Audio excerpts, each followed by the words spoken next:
Hello. I thought I'd make a quick video of my experience at San Diego State. And yeah, when I was younger, my dad went to Caltech. He was a pretty smart guy. I hated school. I got kicked out of Wilson Junior High, I got kicked out of Horseman, and I ended up at Garfield Continuation School. Um, but eventually, much later, in my 50s, I took a critical thinking and a world religion class at the junior college. And I got A's in both of those. And I realized that I liked applying critical thinking to religious texts.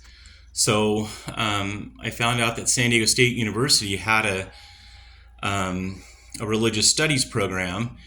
And so I got accepted at San Diego State, and I knew going in that their worldview was in complete opposition to mine. But I thought, well, this would be cool. And pretty much in every class, they basically tried to tear the Bible down. They talked about how unreliable it was, and even did the telephone game as an example of, the accuracy of Scripture, of what we have in the Bible today. And I knew that. My New Testament class was by Professor Kierkegaard, really nice guy, smart guy. He went to Harvard, and the text was by Bart Ehrman. He's probably the leading skeptic of Scripture. He shows all the apparent contradictions in the Bible. But that was the only side that was presented at San Diego State. So I did a little bit of homework. I found a debate between Bart Ehrman and William Lane Craig, and then I did a little research on both of them. And what I found was interesting was that they had almost identical backgrounds, top level scholars, but they were pointing in completely opposite directions.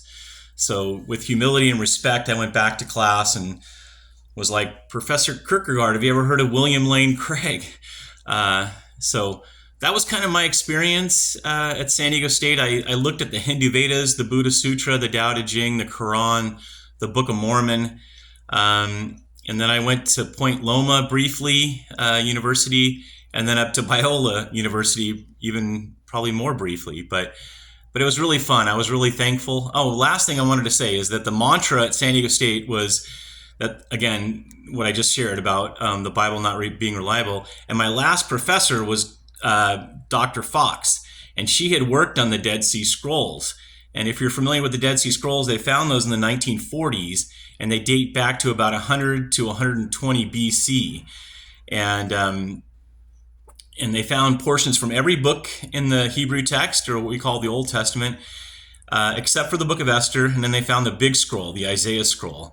And I asked Dr. Fox in front of the whole class, I said, Dr. Fox, you worked on the Dead Sea Scrolls. If I opened up the book of Isaiah that I have in my Bible, what would be the percentage of accuracy if we compared it with the big scroll? And she said in front of the whole class, 99.9%, with 0.1% being words that don't translate from ancient Hebrew into English. So that was pretty interesting. And the book of Isaiah, I don't think that's a coincidence that that was found, because that has the most clear prophecies, in my opinion, of Jesus coming, Isaiah 53 and other prophecies in the book of Isaiah. But I just wanted to share that with you, and just as an encouragement that the Bible is an amazing, wonderful book. If I'm honest, I believe it's true, but the harder part is trying to implement it into my life, and I definitely haven't figured out how to do that fully. But thank you for your time.